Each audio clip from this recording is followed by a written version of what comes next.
where the Prophet ﷺ said that when half of Sha'Ban has passed, Allah looks out at His creation and He forgives everyone except for one who is a mushrik, who is an idolater, or mushahin, someone who holds maliciousness in their heart. And it stirred an interesting debate. Now, obviously, if you just click the link in that illustration, which goes to the full infographic, then you'll see the way that we spoke about Sha'Ban as a whole. And the fact that the vast majority of the narrations about the 15th of Sha'Ban are in fact weak or fabricated even. And if you go through the infographic to the actual lecture, the webinar that we held 2 weeks ago at the beginning of this month of Sha'Ban, then you would see a full explanation of those things in accordance with the Sunnah of the Prophet ﷺ and the way that the scholars of the Sunnah had understood this concept, understood the month of Sha'Ban as a whole and what virtues the month of Sha'Ban has, and then particularly what, if any, virtues are there that are associated with the 15th night of Sha'Ban. And if it is a special night, if it's a night to be observed, are there any special practices or special acts of worship to be observed? So first and foremost, just an advice, and I don't say this in a condescending way. Well, I love and I appreciate the people that feel protective of this beautiful deen of ours and do not want to permit any innovation and are afraid of innovation. That's a noble thing, and so I'm not trying to be condescending here. May Allah reward all of you who care so deeply about the Sunnah of the Prophet ﷺ to preserve its practice.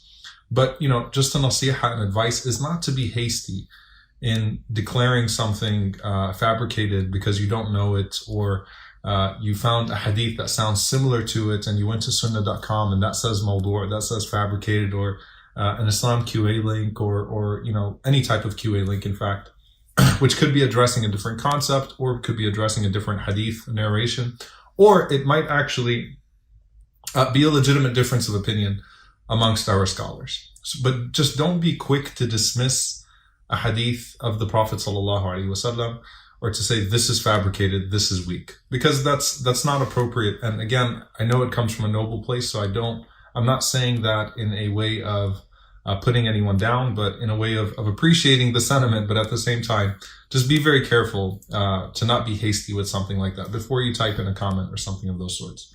The second thing is that there's a difference between saying that the night might have some virtue to it, and there are particular acts, specific acts that are legislated for that night. So let's break that down a little bit. And one of the things about the Sunnah of the Prophet ﷺ is it's remarkably consistent. And that's something that I love about our Prophet ﷺ. And I love that you can find the connection between the various acts of worship, the various ibadat in the life of the Prophet ﷺ. So if you went through the full webinar and if you go through the infographic, the notes, you'll find that the way the Prophet ﷺ described the month of Sha'Ban as a whole is very similar to how the Prophet ﷺ described the days of Monday and Thursday, and then within, so that's midweek, Monday and Thursday are spaced out in the week, and then within the day, the time after Fajr and the time after Asr, which are, if you think about Monday and Thursday, they correlate to Fajr and Asr in the day.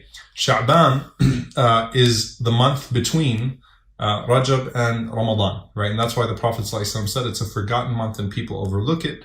And he also said, ﷺ, that it is a month in which the deeds are presented to Allah. And we talked about this concept that the deeds are presented to Allah on a daily basis, in the morning at Fajr time, and then Asr in the afternoon. They're presented to Allah subhanahu wa ta'ala on a weekly basis on Monday and Thursday. And then Sha'ban as a month as a whole, the Prophet ﷺ said the deeds are presented to Allah annually in the month of Sha'ban, just as we go into Ramadan. Now that hadith where the Prophet ﷺ said that Allah looks out at His creation and forgives everyone except for a person who is a mushrik or a mushahin, someone who is an idolater or holds maliciousness, some malice in their hearts.